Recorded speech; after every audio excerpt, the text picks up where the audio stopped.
Salam Jumaat dari MHI 24 Mac dari masjid ke masjid. Saksikan keunikan masjid di Malaysia dengan pelbagai pengisian aktiviti yang barakah sepanjang Ramadan. Untuk kali ini di Masjid Ar-Damansara, Selangor.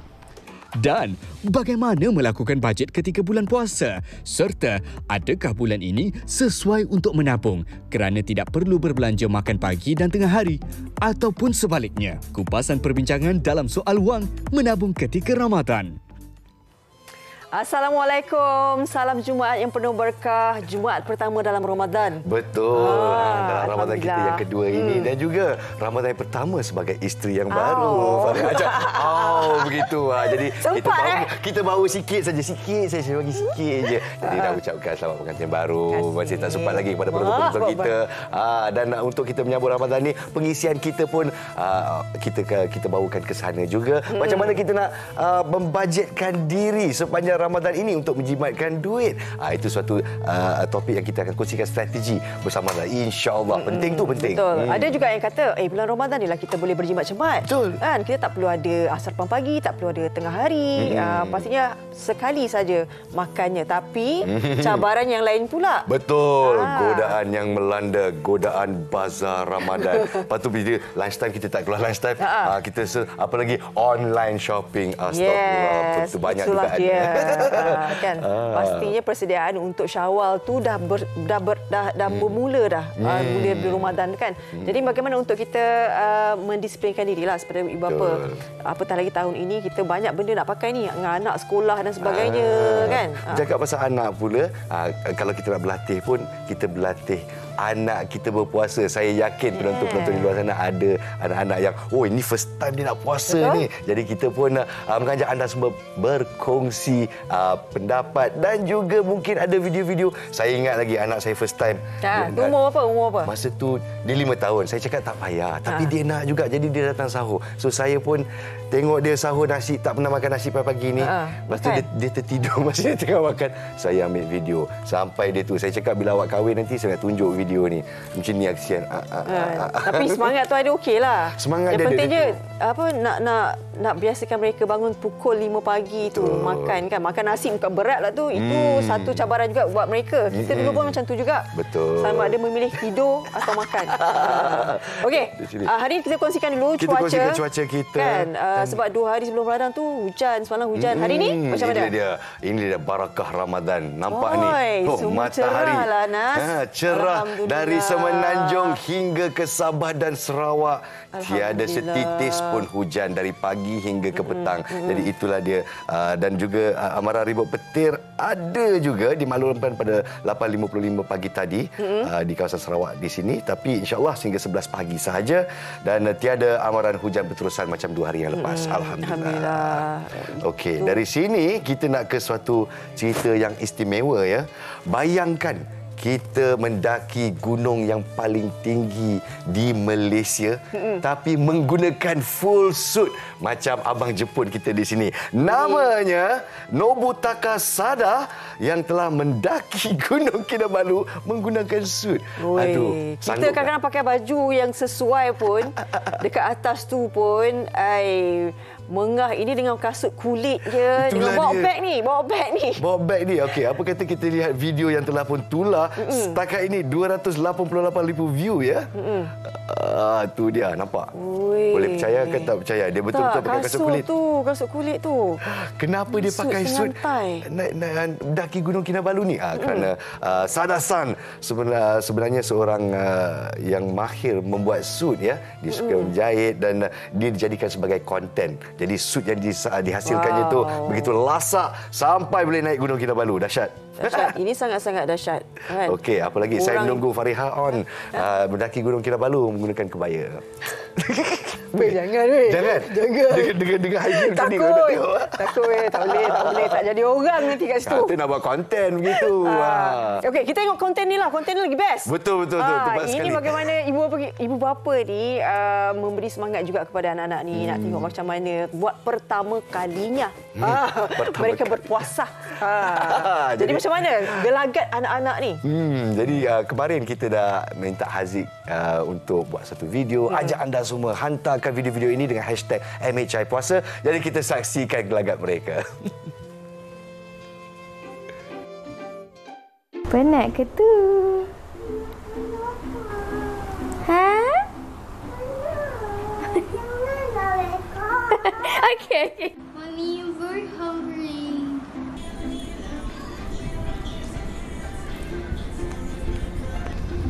So good. Saya tak puasa. Saya kecil lagi. Saya penat.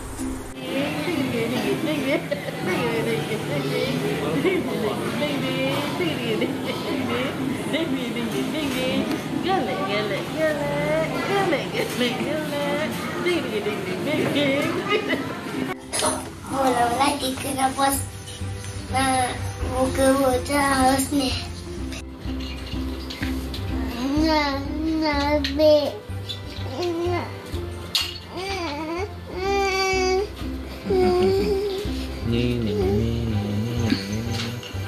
Nah. Apa je? Aku puasa. Tapi aku lapar sangat. Lamanya nak tunggu azan.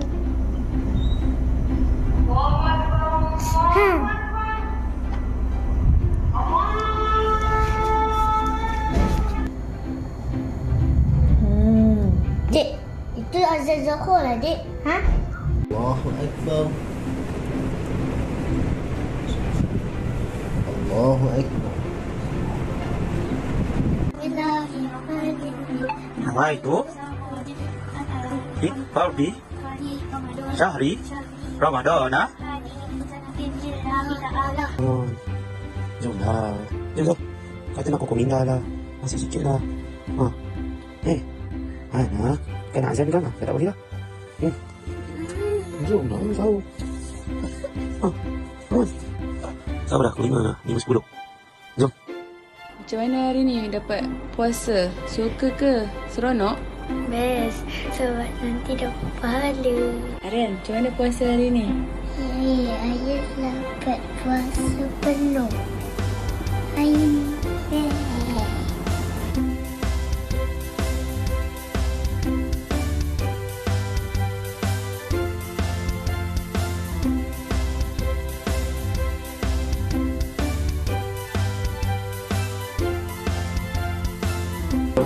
Maksudnya apa? Tak boleh makan dan minum. Ya.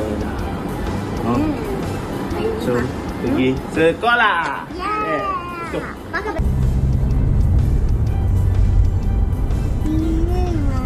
Saya nak bagi. Kenapa? Cuma awak ada 14 hari. Tapi saya dengan doa hari-hari berdoa. Ya Allah. Tak tidur.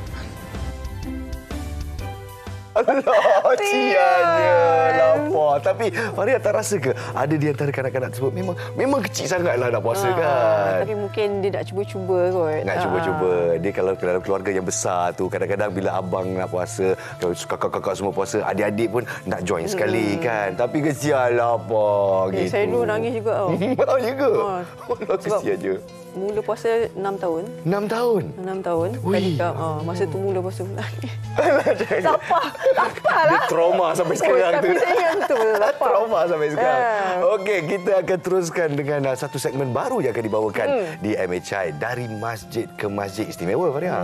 Ini untuk kita mengimarahkan lagi lah bulan Ramadan. Kita sama-sama kongsikan apa yang terbaik. Kadang-kadang kita tahu dari Malaysia ni banyak sangat masjid. Tapi kita tak tahu masjid mana sebenarnya cantik. Betul. Ini macam ni Dan keunikannya. masjid yang unik jadi untuk Jumaat yang pertama ini, 4 Jumaat berturut-turut kita akan bawa dari masjid ke masjid. Dan untuk masjid yang pertama ini istimewa, iaitu Masjid Ara Damansara yang unik dengan reka bentuk dia. Kita saksikan.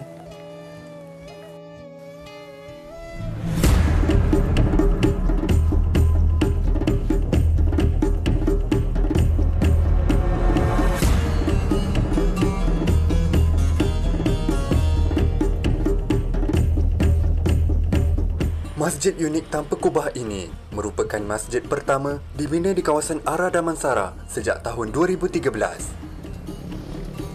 Masjid ini mengambil masa selama 2 tahun untuk disiapkan sebelum dibuka pada Disember 2015.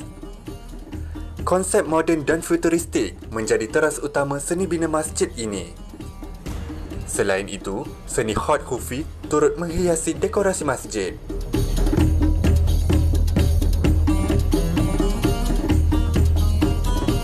Rupa bentuk seolah-olah kotak kaca ini berfungsi bagi pencahayaan semula jadi pada waktu siang dan dapat mengurangkan penggunaan elektrik. Berkeluasan 4,900 kaki persegi, masjid ini terletak di tengah-tengah antara dua kelompok taraf kehidupan yang berbeza. Namun, masjid ini tetap menjadi tempat berkumpul tanpa mengambil kira perbezaan taraf tersebut.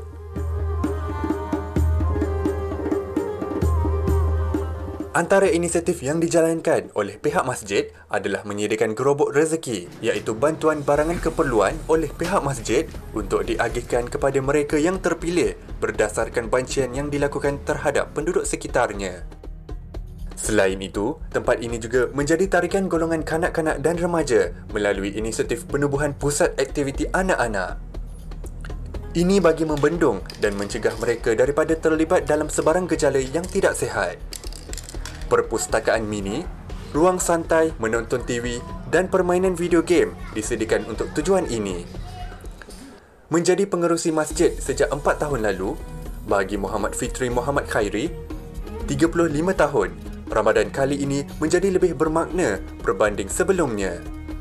Perbezaannya, karya masjid akan saling bergotong royong untuk menyediakan juadah berbuka puasa bagi jemaah yang hadir ke sini. Okey, kita pada tahun ini agak berlainan pada tahun-tahun sudah, yang mana konsep iftar Ramadan pada tahun ini kita tak menggunakan khidmat caterer. Kita menggunakan khidmat tenaga yang terdiri daripada ahli karya sendiri dengan kerjasama jawatankuasa masjid. Dan kita nak mengeratkan balik hubungan silaturahim, sebab kalau kita tengok sebelum-sebelum ni konsep gotong royong tu dah sunyi. Itu yang turut membantulah untuk kita sama-sama gotong royong bagi mengeratkan hubungan silaturahim di kalangan penduduk.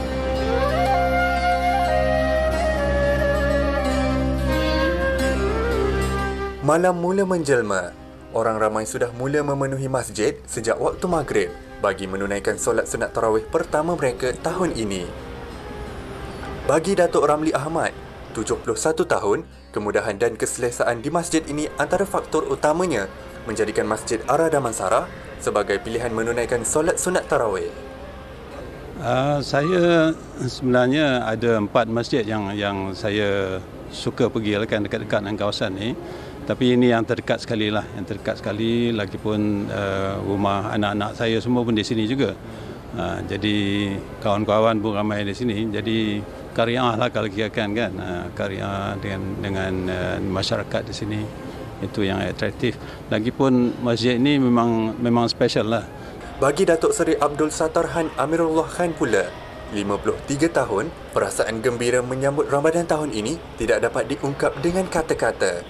Nikmat berjemaah beramai-ramai merupakan satu yang dinantikannya. Kita pun sebelum maghrib pun dah datang dah, sebab gembira sangat. Ialah beberapa tahun kita tak berjemaah tarawih, kita berjemaah dekat rumah. Hari ini alhamdulillah, insya-Allah nanti sekejap lagi lebih kurang 2 ke 3 ribu orang akan datang bertarawih sama-sama. Kita ada imam terkenal, kata orang Sudais Malaysia. Mereka ustaz ni akan bawa malam ni dan malam besok. So kita gembira, kita seolah-olah di Mekah. Solat sunat tarawih 8 rakaat dipimpin oleh Ustaz Syukri Ali yang digelar Sudais Malaysia. Alam ta'lam anna Allah lahu mulkus samawati wal ard wa ma lakum min duni. Suara lunaknya bergema di seluruh masjid dan mampu menyentuh hati mereka yang memahami arti kandungan bacaan yang dialunkan. Ramadan tahun ini, 1444 Hijrah, merupakan saat yang dinanti seluruh umat Islam. Malam ini menyaksikan lebih kurang 2,000 wajah penuh bersemangat menunaikan solat sunat tarawih pertama mereka buat tahun ini. Kemeriahan yang dikongsikan di masjid ini merupakan salah satu bukti bahawa umat Islam mengejar keberkatan dan juga ganjaran pahala pada bulan yang mulia ini. Semoga semangat pada awal Ramadan di rumah Allah ini terus utuh dan dapat menjadi motivasi kepada semua umat Islam sepanjang bulan mulia ini. Peluang dan rezeki dapat menempuhi nikmat Ramadan ini harus disyukuri dan agar segala amalan yang dilakukan mendapat keberkatan ilahi. Assalamualaikum warahmatullah. Assalamualaikum warahmatullah.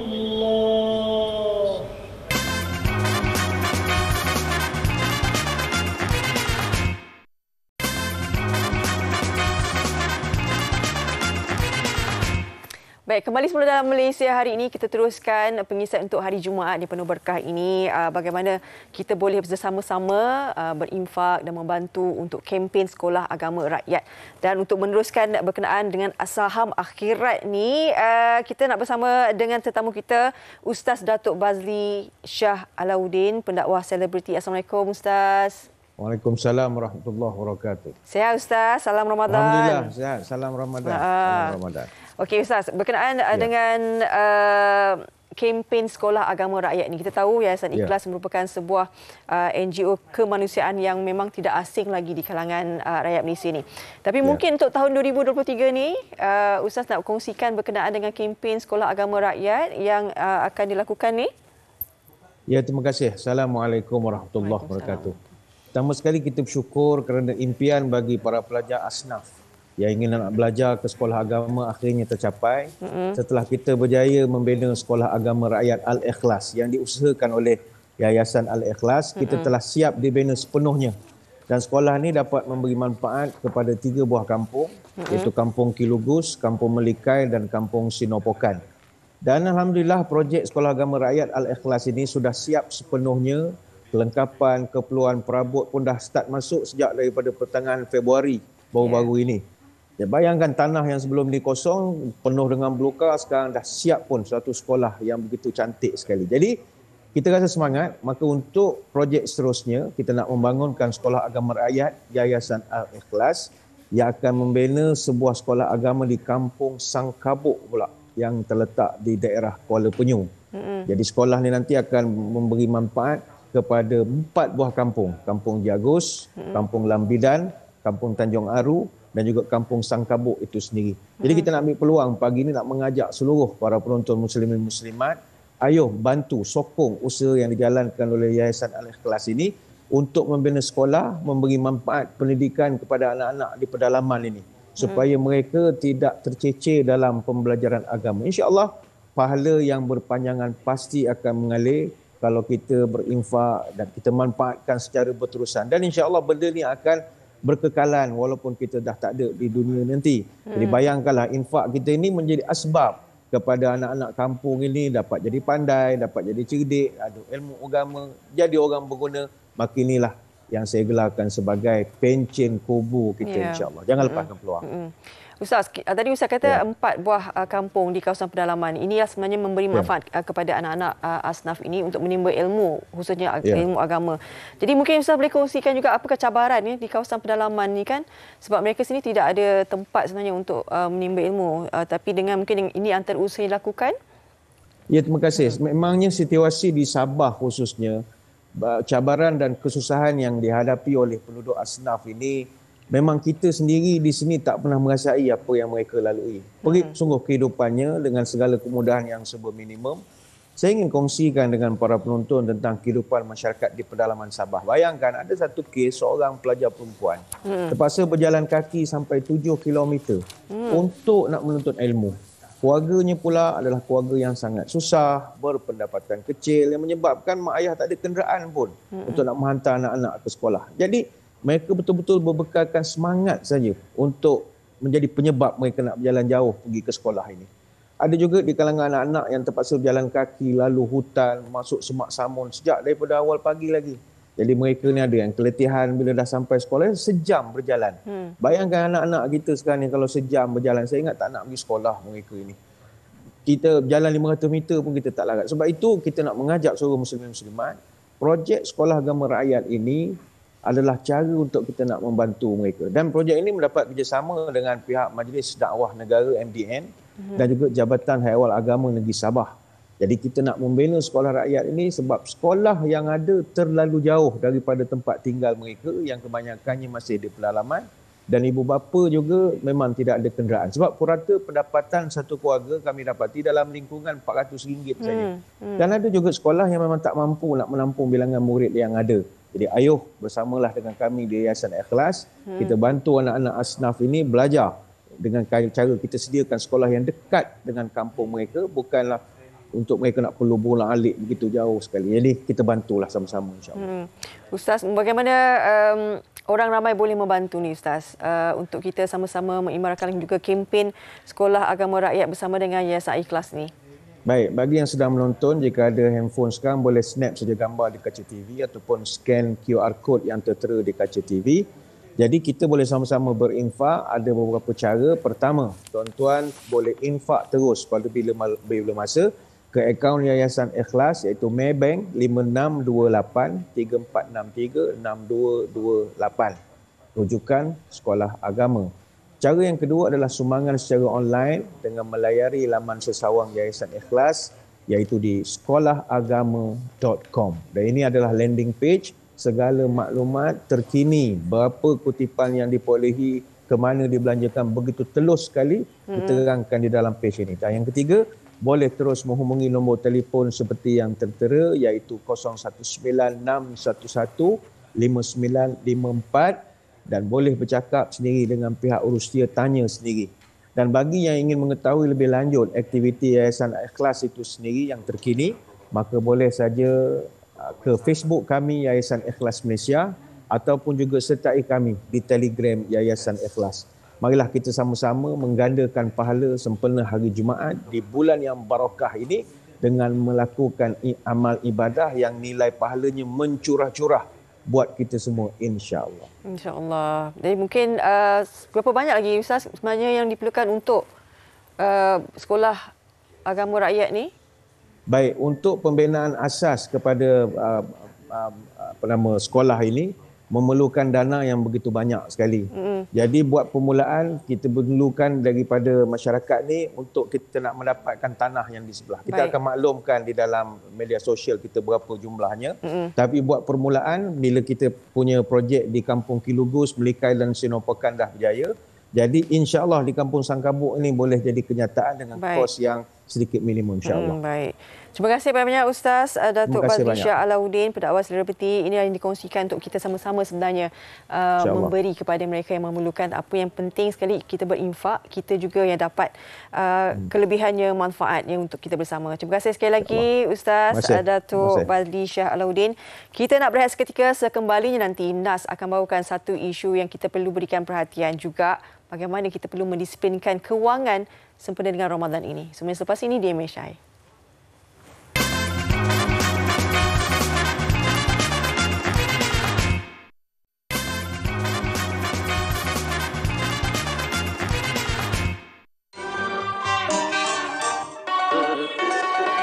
Untuk kebaikan lah. Simpan untuk raya lah. Baju raya ni kita beli dah. Tapi sekarang ni dia bagi. Masjid bagi. Patut. Untuk masa depan. Untuk kita sakit ke, ada juga biayaan kan. Macam kita ni tak ada insurans apa tak ada. Alahkan duit itu je lah. Duit kita menyimpan. Dalam 500 sebulan. Sebelum tu kurang lah. Sebab sebelum ada kenaikan kan. Lebih kurang dalam 200.5 macam tu. Kita pun beli untuk ala kadar kan, bulan puasa, masak sendiri. Dan kita duit mana pun tu maybe boleh kita guna lepas raya ke, untuk kita buat apa-apa ke. Gini, kalau dalam bulan puasa kata saya beli lauk dalam bulan puasa, lauk mentah dalam RM500. So kalau lepas puasa saya beli untuk sebulan lah, lauk-lauk tu semua dalam 700-800. I rasa bulan puasa ni adalah waktu yang paling sesuai untuk kita menabung, sebab kita tak perlu spend banyak sangat duit untuk makan. So macam hari biasa kita akan spend almost 3 to 4 times untuk makan sahaja.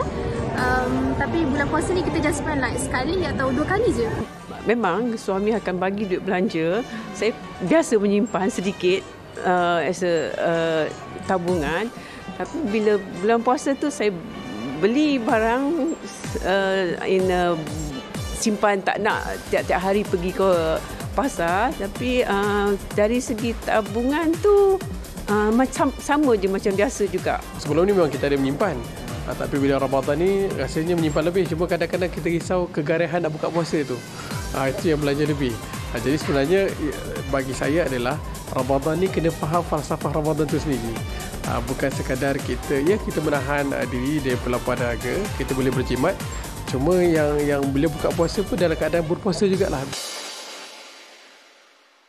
Terima kasih kerana masih bersama kita di MHI. Dan itulah dia keluhan rakyat bagaimana nak bernabung, terutamanya di waktu Ramadan ini. Di Ramadan bulan yang mulia, selalunya kita tahan diri daripada melakukan perkara-perkara yang mungkar. Kita tahan mata, tahan telinga, tahan pertuturan kata juga, selain daripada menahan perut. Tapi ini juga merupakan masa yang sesuai untuk kita menabung atau berjimat. Tapi godaan itu tetap ada. Godaan bazar Ramadan, godaan diskaun dan sebagainya. Macam mana kita nak menabung, macam mana kita nak susun strategi Ramadan ini. Kita bersama dengan Dr. Zaharuddin Abdul Rahman, perunding kewangan Islam kita, dan insya-Allah dapat berkongsi sedikit pendapat dan juga strategi untuk kita menabung di bulan Ramadan ini. Assalamualaikum Doktor. Waalaikumsalam warahmatullahi wabarakatuh. Waalaikumsalam. Terima kasih kerana bersama kita di pagi ini untuk bercerita tentang menabung. Jadi asasnya susahkah untuk kita menabung di bulan Ramadan ini? Bismillahirrahmanirrahim.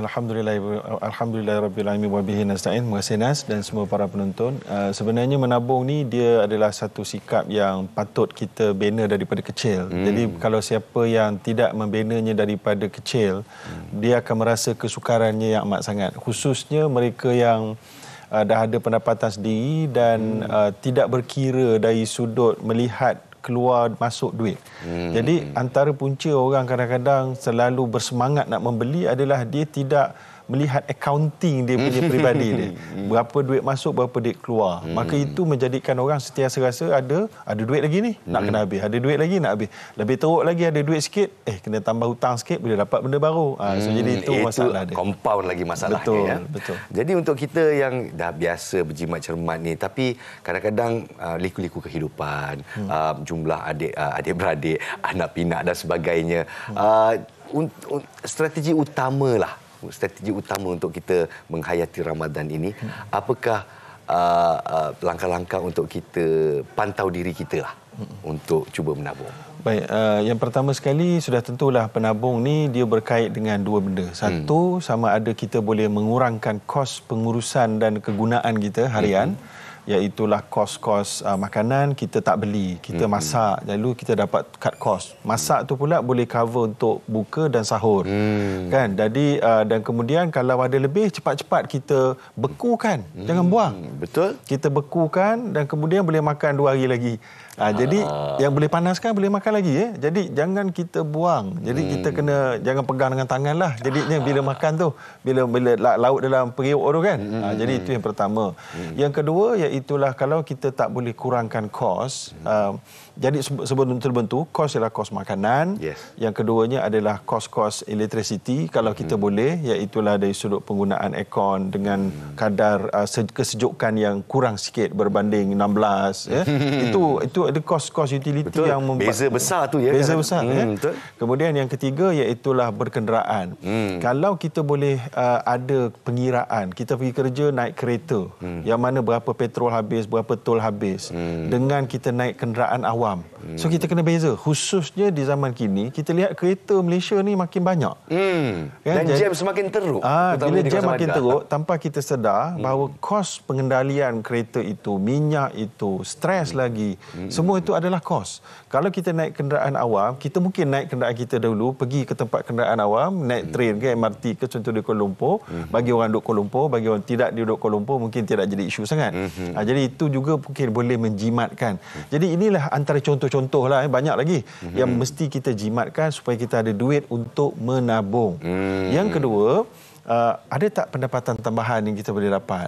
Jadi sebahagian orang dia buka bazar Ramadan, dia join. Betul. Tapi dia tak pandai masak. Itu tidak amanah. Jadi pastikan kita menjual barang yang kita sendiri sanggup makan. Bukan yang kita tak sanggup makan, kita jual je.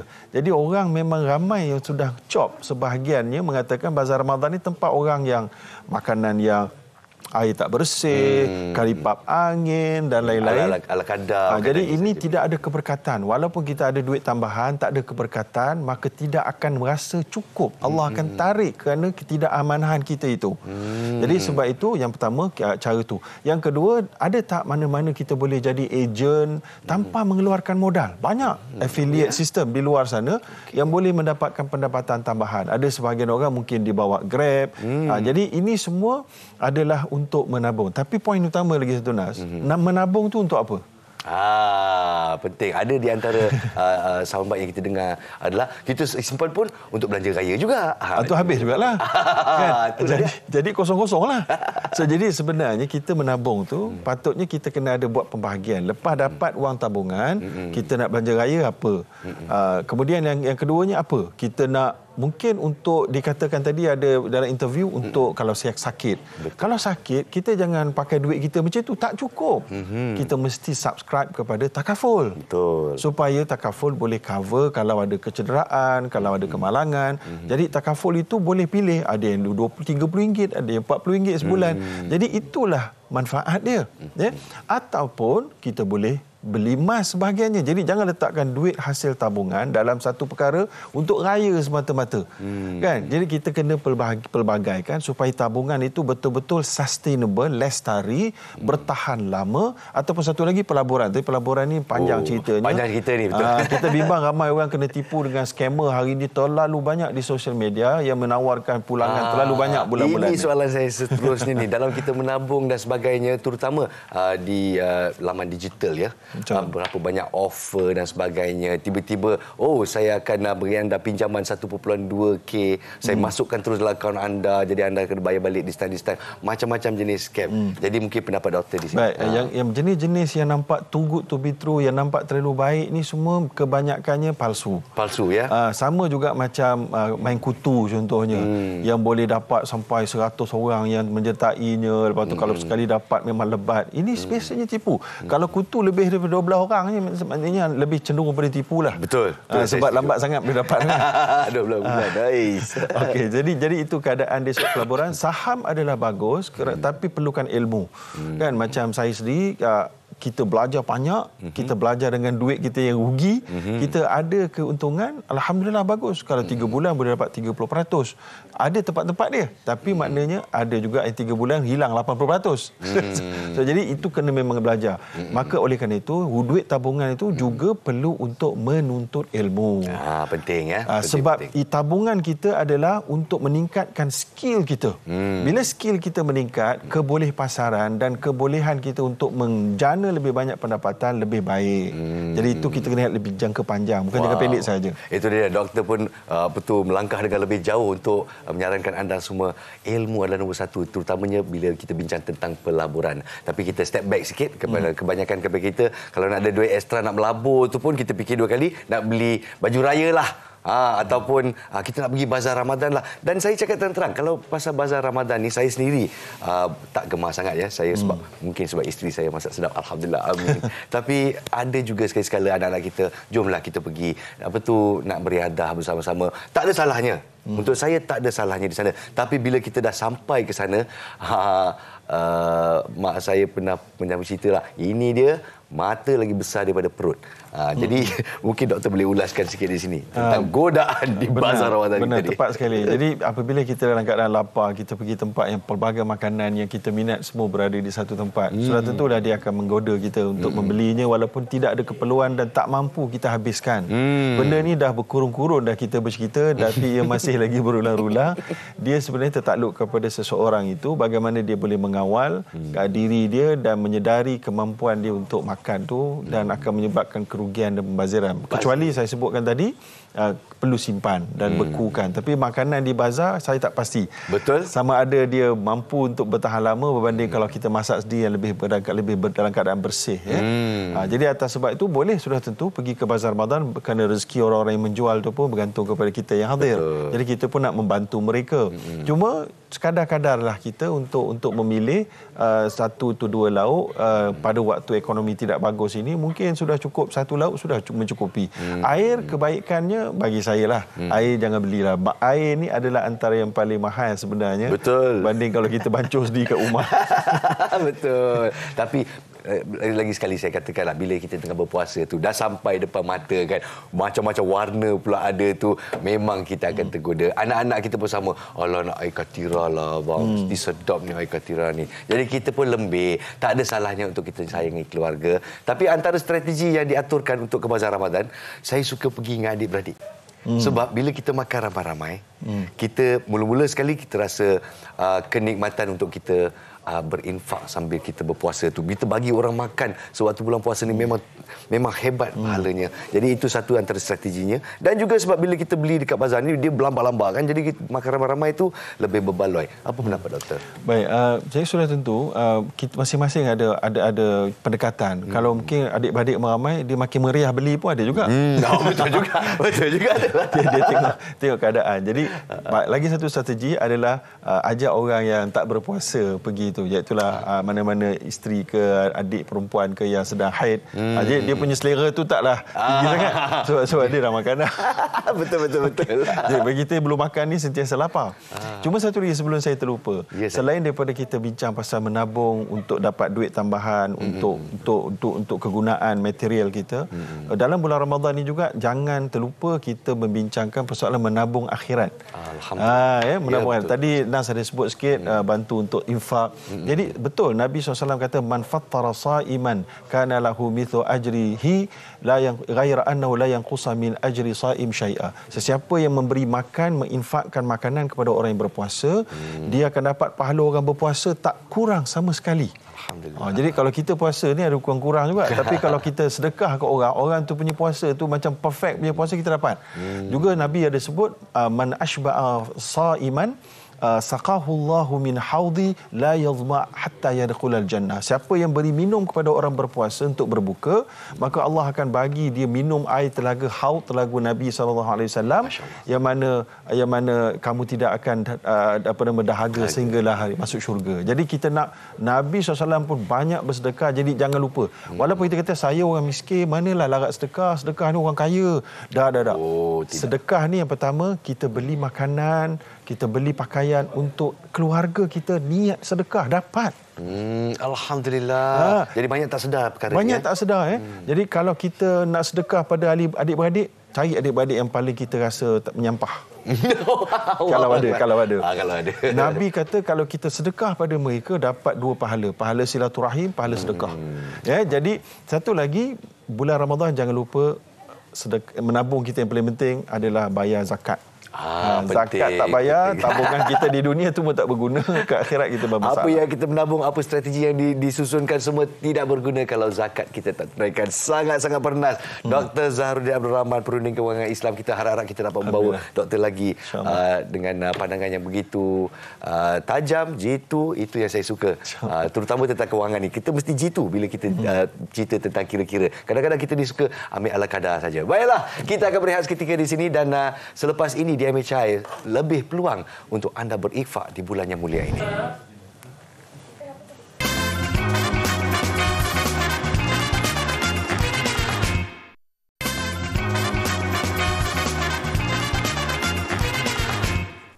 Baik, terima kasih kerana setia bersama kami di Malaysia hari ini. Kita nak berikan lagi kelebihan sepanjang hari Jumaat ini.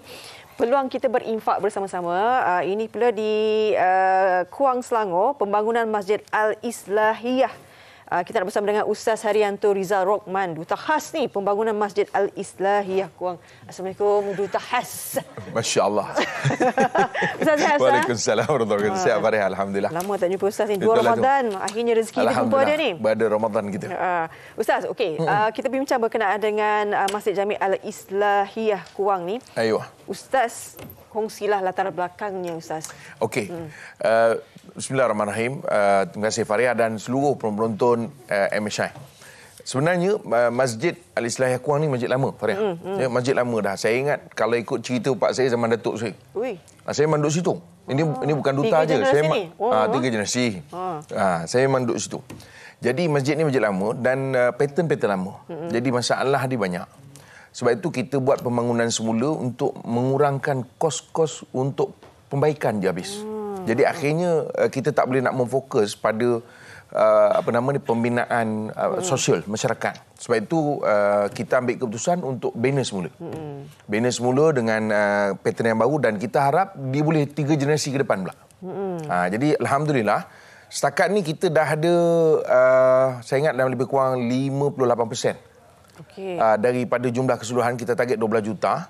Kita dah ada lebih kurang 6.8 juta dan sebab itu kita harapkan Ramadan ni pecutan akhir untuk Masjid Al-Islahiyah Kuang untuk kita dapatkan dana yang cukup bagi kita memulakan pembangunan ni, Farah, insya-Allah. Dan saya dipahamkan, tadi saya sempat menanyakan dengan kita punya pengurusi bahagian pembangunan ni dan kita sedang dalam proses untuk mendapatkan kebenaran daripada PBT, pihak berkuasa tempatan, untuk nak membina atau memulakan kerja-kerja pembinaan ni. Jadi sebab itu saya ingat penonton di MSI pada pagi ni dan lebih lagi kita berada dalam bulan Ramadan yang memang saya percaya orang Malaysia kita ni bila masuk bulan Ramadan, Faria, memang dah plan nak sedekah, nak derma. Saya ingat ini yang terbaik untuk tuan-tuan dan perempuan semua grab peluang ini sebab pertamanya di masjid. Kerana masjid ni kita tak pernah dengar masjid tutup. Betul. Kan? Dia berbeza kalau dengan tempat lain. Kalau ada orang pilih sekolah lah apa sebagainya kan. Tapi masjid takkan tutup. Dan masjid ni dia long lasting. Kan? Dari segi dia punya fungsi pun dia takkan berubah. Jadi sebab itu kalau yang nak mencari ataupun yang nak dipanggil istilahnya kita panggil nak letakkan duit dia untuk saham akhirat, nak sedekah untuk mak ayah kita khususnya dalam bulan Ramadan ni, inilah yang terbaik dan kami menawarkan di Masjid Al-Islahiyah Kuang ni bagi pembangunan semula masjid ini kami menawarkan kepada tuan-tuan ruang dan peluang ini. Kerana di ruang ni Faria kena ingat. Bila masjid dah siap, kita datang kita dah tak dapat apa dah. Betul. Sebab apa? Dia kutip dana ni dia tak boleh suka-suka. Dia bukan boleh kita kutip besok dah habis 12 juta kita kutip lagi 12 juta lah. Tak. Dia ada dia punya jumlah yang tertentu saja. Maka habis. Jadi sebab itulah penonton kita yang memang di awal daripada Ramadan ni hari Jumaat dan kita tawarkan untuk siapa yang nak ambil peluang pada pecutan terakhir. Saya panggil ni pecutan terakhir. Bukan maksud ni 10 akhir Ramadan. Takut orang tersilap pada. Ustaz tu 10 akhir Ramadan pula kata dia. Tak. Pecutan terakhir untuk tabung pembinaan semula Masjid Al-Islahiyah Kuang. Dan untuk makluman Faria, ada orang tanya juga kadang-kadang, kenapa sibuk nak buat masjid? Bukan soal buat masjid. Kalau masjid ni tak ada keperluan untuk dibuat, kita pun tak buat. Kita tahu, bagilah orang lain buat. Tapi Faria, masa masjid ni buat, kalau Faria tahulah, Kuang ni mungkin kalau ada yang tahu sekarang berada di pinggir Kuala Lumpur. Dan dia jadi satu tempat yang sangat pesat membangun. Dulu Faria, rumah saya tu kalau nak masuk lorong, awak kena standby ambil nafas, kemudian lari pecut. Pasal apa? Tak ada rumah. Okey. Dan sungguh. Maknanya masa itu orang tak ramai. Sekarang ni tak payah. Jadi memang penuh dengan rumah. Bahkan dulu pun tempat saya itu dikenal dengan tempat buah-buahan. Sebab banyak pokok. Sekarang tak, rumah saja. Dan kalau kita tengok masjid kami ni, dia duduk, dia punya lokasi di bawah sikit. Jadi bila hujan terlampau lebat, memang pernah banyak kali air masuk. Yang daripada bawah masuk, daripada atas masuk. Jadi dan juga masalah dari segi kita punya pembentungan. Kenapa kapasiti dulu dengan sekarang tak sama? Sebab itulah kenapa kita memang hari ini harap sangat mudah-mudahan ada di luar ni rakyat Malaysia yang sedang berfikir-fikir mana nak sedekah. Mungkin ada syarikat ke sebagainya yang mungkin kadang-kadang nak bayar zakat juga Faria. Sebab untuk yang memberikan sumbangan ke tabung kita boleh dapat potongan untuk lembaga hasil. Ada. Lembaga hasil punya potongan je lah. Potongan makan-makan kena tanya Nas. Tapi maknanya ada dan boleh dapatkan. Jadi kalau syarikat-syarikat misalnya, kita alu-alukan. Jadi saya sebut sekali lagi, ini adalah pecutan terakhir untuk tabung pembinaan Masjid Al-Islahiyah Kuang. InsyaAllah. Dengan masjid yang dibina semula ni Ustaz, dia akan dapat menampung berapa ramai orang tu? Mungkin ada lagi kemudahan lain, bukan ruang solat saja. Betul Faya. Saya ingat masjid ni dia lebih besar. Saya jumlah tu yang tak ingat tu. Tapi masjid ni lebih besar dan dia boleh menampung keseluruhan. Kita dah menilai komuniti kita yang ada dan insya-Allah dia boleh menampung sehingga pada masa akan datang. Dan kalau siapa yang pergi ke tempat ni tuan-tuan, di kawasan dia yang sangat membangun, dan kita percaya walaupun ke depan dengan jumlah penduduk yang bertambah, insya-Allah apa yang tuan-tuan sumbang hari ini, saya sebut tuan-tuan jangan risau, insya-Allah berbaloi. Insya-Allah. Kerana masjid ini memang masjid di kampung dan dia duduk dekat dengan, di satu kadang-kadang masalah masjid ni Faria, awak kena tahu. Masjid ni kadang-kadang dia duduk jauh pada orang. Ini tak, memang orang Gulik pun masuk masjid. Sungguh. Jadi maknanya tempat ni dekat dan tuan-tuan tak usah risaulah. Bahkan orang kadang-kadang musafir lalu memang nampak masjid. Sebab dia memang tepi jalan utama. Baik. Jadi sama-samalah kita berinfak untuk pembinaan semula pembangunan Masjid Al-Islahiyah Kuang Selangor, Ustaz. Ya, betul. Seperti mana kita kongsikan yang tertera sekarang ni, Ustaz, ya? Ya, betul. Ini dia. Cuma yang tu saya ingat mungkin yang 5.5 juta tu yang sebelum ni. Tapi Alhamdulillah ada bertambah lagi. Saya dipahamkan yang terbaru ni 8.8 juta. Alhamdulillah. Saya ingat lepas daripada kita bersiaran ni, dia akan jadi 8.8 juta. Alhamdulillah. 2 juta hari ini, insya-Allah. Insya-Allah. Itu yang kita nakkan. Amin, amin. Bagaimana rakyat Malaysia, saya tahu rakyat Malaysia ni kalau menderma di bulan Ramadan ni, alhamdulillah. Tapi Faria, silap tu bukan. Kita lalukan seluruh rakyat Malaysia di Semenanjung dan Sabah Sarawak, juga di Singapura dan di Amerika. Baik. Baik. Sama-sama siapa yang membantu Malaysia ini, insya-Allah. Terima kasih sekali lagi Ustaz Haryanto Rizal Rohman, Doktor Duta Khas Pembangunan Masjid Al-Islahiyah Kuang. Ustaz ni kalau borak memang masa tak cukup. Baik, terima kasih sekali Ustaz. Kita bersama dengan Nas. Nas, apa yang nak dikongsikan? Alhamdulillah, saya ni tergelak-gelak, pecah-pecah perut kita dengar Ustaz Harry kita berbicara tentang anda rakyat Malaysia yang begitu baik hati. Betul, masa-masa bulan Ramadan ni inilah masa untuk kita berinfak kan, dunia dan akhirat kita cover. Tapi sekarang kita cerita tentang dunia sebentar ya. Ini antara berita yang sedikit sebanyak memberi kesan kepada saya dan juga rakyat Malaysia. Penjara 30-40 tahun kini digantikan dengan mengganti hukuman mati mandatory. Jadi tiada lagi penjara seumur hidup. Dan setakat ini apa yang dikatakan oleh Menteri di Jabatan Perdana Menteri iaitu Datuk Seri Azalina Othman berkata jemaah menteri dalam mesyuarat Jumaat memutuskan tiada lagi hukuman penjara sepanjang hayat sebagai alternatif kepada hukuman mati mandatori. Jadi akan diganti dengan penjara antara 30 hingga 40 tahun serta sebatan tidak kurang 12 kali. Cukup ke tak cukup, Fareha? Nanti saya komen. Nanti komen.